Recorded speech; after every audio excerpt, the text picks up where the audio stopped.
Hey, welcome everyone to a casual gamer's review of Unknown 9 Awakening. There are no spoilers in this review, and I'm going to give you an honest to goodness regular gamer's perspective of this game because online gaming community forum, like just regular folks, are just destroying it on forums and comments and other YouTube videos with no merit. Just a lot of toxicity, and honestly, it's sad to say, but it's true that the online gaming community is rather toxic to begin with, so you kind of have to take whatever people say with a grain of salt. So here's my perspective and honest opinion. Again, no spoilers. And I really wanted this game to succeed, and I'll explain, is it worth purchasing? Or, if you got it for free, is it even worth your time? Is it that bad?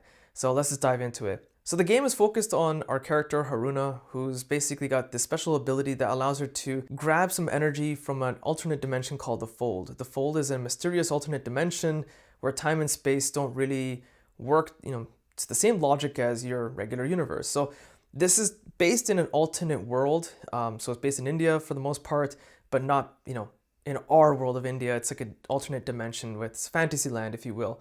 So there's this vicious cycle that's been happening for the last few millennia where the world gets destroyed over again. It kind of goes through this restart. So, there was this group called the Unknown Nine that tried to stop it thousands or tens of thousands of years ago. And now they're referred to as the Unknown Nine because they're a very mysterious group. No one knows what kind of really happened to them.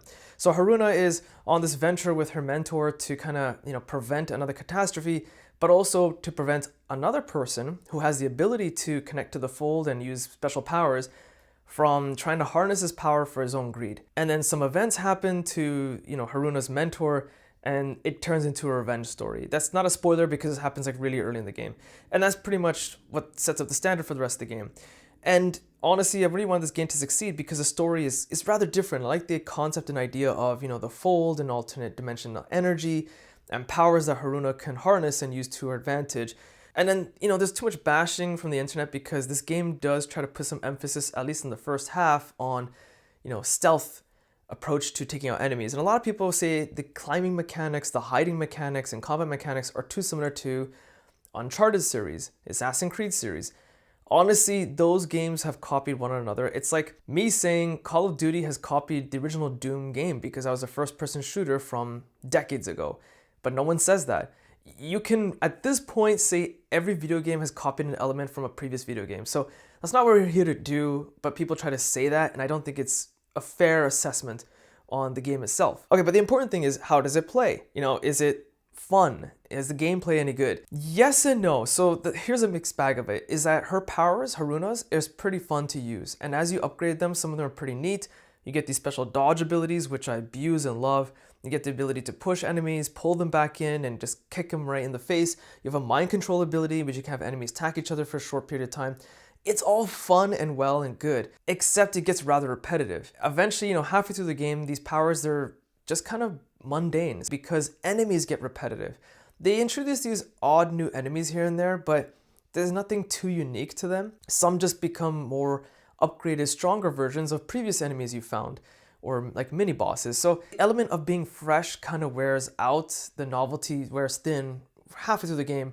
And this game took me about 9 hours to complete without trying to look through all these like little hidden trinkets and puzzles, which honestly aren't that hard to find because the game has a very linear path. There's not an open world, you kind of follow this set path.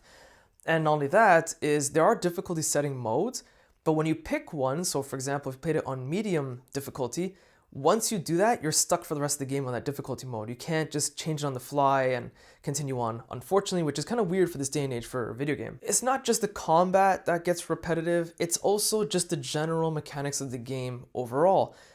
At times I found it to be extremely buggy. Now I played this on the PlayStation 5, but I've heard similar stories on forums on other consoles that they have the same problem. It's an extremely buggy game, and I can validate that.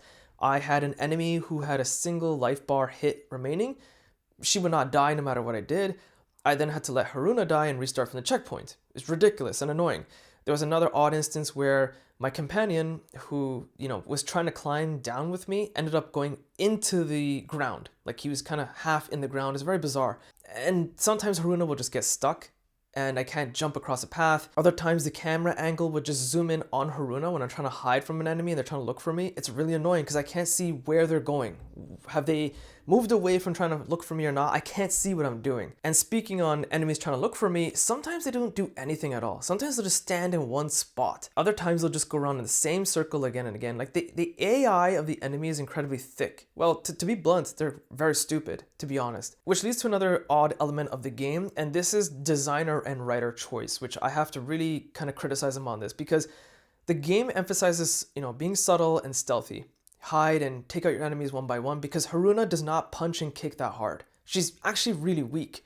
It's her powers to dodge and heal that kind of make up for that. Halfway through the game, I don't know what the writers and director of the game are thinking, but they'll have Haruna and her companions actively jump into a group of like 10 enemies, just right in front of them with all their machine guns and what have you, with no blatant explanation as to why. It's just like the writing just didn't make any sense. It just became really bizarre and I was scratching my head and it came kind of frustrating. Even the last boss fight dragged on probably 10 times longer than it should have. It didn't change up a lot of the combat mechanics of the last boss, and it was just a super dragged out, boring, mundane fight. Like, it was kind of annoying to finish this game. I felt like it's a chore to get this video out. Even the graphics can't save the game, unfortunately. Graphics should not define if a game is good or not. It depends on if it's just simply fun.